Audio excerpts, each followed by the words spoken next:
እንደምን አላችሁ? በጣም የሚገርም ዜና ነው ይዤላችሁ የመጣው። በጣም ገራሚ ዜና ማለት ስለ መካከለኛው ምስራቅም አይደለም፣ ስለ ምስራቅ አፍሪካም አይደለም፣ ስለ ኳስ ነው የምነግራችሁ። ስለ ኳስ የምነግራችሁ እስከ ዛሬ ድረስ ምናልባት ያልሰማችሁት ነገር ነው ብዬ ነው። ይህም እንድነግራችሁ ምክንያት የሆነ በቃ ባለሁበት አካባቢ ሰው በቃ አርሴናል ምናምን ይላል እና እኔ እንዳጋጣሚ ኳስ ብዙም እንትን የምል ሰው አይደለሁም። አያለው ደስ ይለኛል ግን ሰዎች ለምንድን ነው ስሜታቸው በኳስ እንዲሆነው ምናምን የሚለው ነገር ነው ሳነብ ምናምን የነበርኩትና አንብቤያለሁ ብዙ ጊዜ።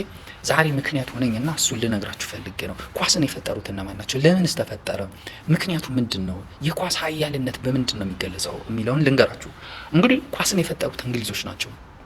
እንግሊዞች የፈጠሩት ማለት ተቋማዊ ያደረጉት በተቋም ደረጃ በሲቪክ ኦርጋናይዜሽን ደረጃ ማለት ነው ያቋቋሙት በ1888 ነው። ንጉሳዊ ስርዓቱ ነው ያቋቋመው። ይሄ ኳስ የሚባል ነገር ወደዛ ተቋም እንዲቋቋም መሰረት የሆነው ደግሞ የቶማስ ሆብስ እና የኒቼ ፍልስፍናዎች ናቸው። ቶማስ ሆብስ ማለት ምን ማለት ነው? ሰዎች ማለት የፈለገ ወርቅ ብታነጥፍላቸው፣ ሰላም ብትሰጣቸው፣ በቃ ሁሉ ነገር ሰላም ብትሰጣቸው ከትግል ነፃ አይደሉም ይላል። ሁሌ ይታገላሉ። ሌጣ መላጣ የሆነ ሰላም የሆነ ነገር ብቻ አይፈልጉም። ወጣ ገባ የሚጎርብጥ ነገር፣ የሚታገሉት የሚፋለሙት ነገር ይፈልጋል ይላል። የትኛውም እንስሳ የፈለግከው ምርጥ ሜዳ ስጠው ይታገላል ይላል። ውሻ በለው በግ በለው ምን በለው የትኛውም እንስሳ በርስትና በሚስት የማይታገል እንስሳ የለም ይላል። ሚኒንግ ሚስት ሲል ወሲብን ለመግለጽ ነው።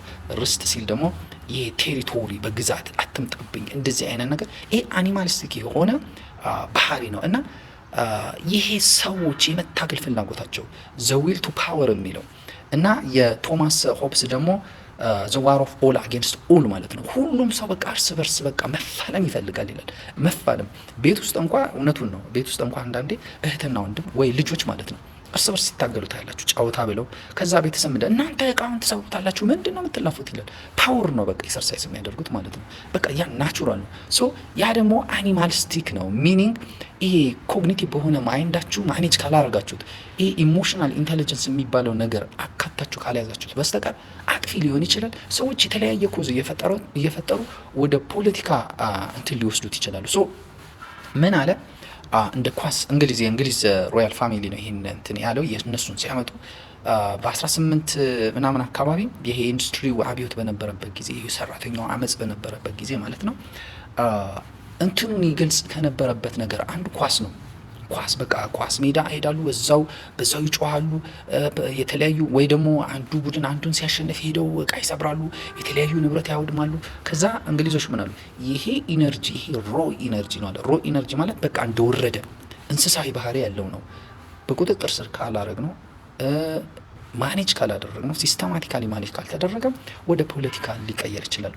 ሰዎች ውስጣቸው ያለውን ፓወር ኤክሰርሳይዝ ለማድረግ ሜቢ በርስት ሊመጡ ይችላሉ፣ ወይ በአይደንቲቲ ሊመጡ ይችላሉ፣ ወይ በሆነ ነገር ሊመጡ ይችላሉ። ሶ በኮሚኒቲያቸው እናደራጃቸውና በኳስ ስም ማለት ነው፣ በብሔር አይደለም፣ በኮሚኒቲያቸው ለምሳሌ ሊቨርፑል ምናምን የሚለው ያንም የነበረ ነው እና በዛ እናቋቁምና ኳስ ፒስፉል እናርግላቸው፣ ሜዳ እንስጣቸው። ኳሱ እየተመታ እነሱ ሳይመታቱ በዛው ኢነርጂያቸውን ያውጡት የሚል ነገር ፈጠሩ። ኢነርጂው የሚወጣው በጩኸት በደስታ በፌሽታ አንዱን በማብሸቅ ምን በማለት እርስ በርስ ኳስ አንዱን እየመታ ይሄ ኢነርጂ እየወጣ በዛውም ቢዝነስ ይሆናል፣ ኢኮኖሚያችንም ያሳድጋል፣ ዜጎቻችንም ቀልባቸው አቴንሽናቸው እዛ ላይ እንዲሆን ከመንግስት ጋር መፋለም ከምን ጋር መፋለም እንዳይሆን ያደርጋል አሉ በ1888 ማለት ነው። ቀጠሉ። የምርም ህዝቡ በዛ ሆነ በቃ ሜዳ ላይ። የሚገርመው ግን ያ ነገር በ1929 ስፔንና ጣሊያን ራሱ ተገበሩት። ይሄ ምክንያቱም ህዝቡ የኢምፔሪያሊስቶች ናቸው እነዚህ ሀገሮች የጠሯቸው። ስፔንም እንግሊዝም ጣሊያንም ጀርመን በኋላ ዌስት ኤንድ ኢስት ጀርመን በሚለው ነው። እነሱም ሀገር አንድ ለማድረግ ወስዶታል። ግን እንግሊዝና ስፔን ሲያስገቡ ስፔንና ጣሊያን ሲያስገቡት የራሳቸውን ቴሪቶሪ ግዛታቸውን ለመጠበቅ ህዝቡ እንዳይፋለማቸው ይሄ የተጠራቀመ ሮ ኢነርጂ 60% ኢነርጂ ነው የሚባለው። 60% ኢነርጂ ሰው አለው። ያን ኢነርጂ ልክ ኒቼም እንዳለው ዘ ዊል ቱ ፓወር ሰው በኤኒ ሚንስ ማለት ነው ኢነርጂውን ኤክሰርሳይዝ ማድረግ ይፈልጋል። የሚወደው ሰው ላይ ሊሆን ይችላል፣ የሚጠላው ሰው ላይ ሊሆን ይችላል፣ ኢንቫይሮንመንቱ ላይ ሊሆን ይችላል፣ የሚበላው ምግብ ላይ ሊሆን ይችላል። ኤኒሚስ ማለት ነው። አሁን ስፖርት ነው ውስጥ ቦክስ ነው እርስ በርስ እየተጣለዘ እየተማታ እየተደባደበ ያ ሁሉ ዋይ ለብር ብቻ ነው ወይ ብትሉ ነው አይደለም። በቃ ሰዎች ፓወራቸውን ማሳየት ይፈልግ። ኳስም እንደዛው ማለት ነው።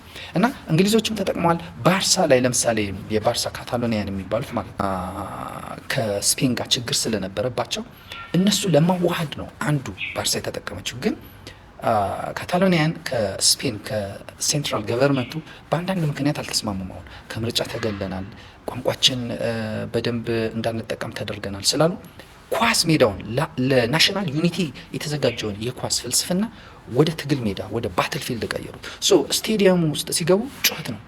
ስቴዲየሙ ውስጥ ሲገቡ ጸረ መንግስት ሆነ። እንደዛ አይነት እንቅስቃሴ ራሱ ምን ወደሚል ተቀየረ? ሰላማዊ ትግል የሚባል ምንድን ነው ፒስፉል ዲስኦቢደንስ ወደሚባል ተቀየረ። ስፔን ናት የጀመረችው ሳይሆን ግን እንደዛ አይነት እንቅስቃሴ እና ከስቴዲየም ሲወጡ በግሩፕ ነው የሚወጡት ህዝቦቹ እና እነዛ ህዝብ አሁንም እየተቃወሙ ነው የሚሉት። ድንጋይ አውረውሩ ምን አይሉ ይጮሃሉ። ምንድን ነው የሚሉት? ህዝቡ ምንድን ነው የሚለው? እስቲ መዝገብ የሚባል ፖለቲከኛ ሊመጣ ይችላል። ሳይዋጉ ጠመንጃ ምን ሳይሉ ህዝቡ እዛ ላይ በሚያሰማው ድምፅ መሰረት መንግስት የሚገዛው ገዢ ይህ ህዝብ ይሄ እየጠየቀ ነው፣ ይሄ እናድርግለት፣ ጠመንጃ እስከሚያነሳ አንጠብቀውም የሚል ሶሉሽንም መጣ። ይሄ ፒስፉል ፕሮቴስት የሚባለው ነገር በኋላም ወደ ተቋም የተቀየረ ማለት ይሄ ተቋም ስላችሁ አንዳንድ የፖለቲካ ድርጅቶችም ሊጠቀሙት ይችላሉ። በተለይ በአሁን ጊዜ የቀለም አብዮት ምናምን ወደሚልም ተቀይሯል። ይሄ ነገር መነሻው ኳስ ነው። ሰላማዊ በሆነ መንገድ ስሜትን መግለጽ የሚል ማለት ነው። ይሄ ነው የምልላችሁ ፈልጌ ነው።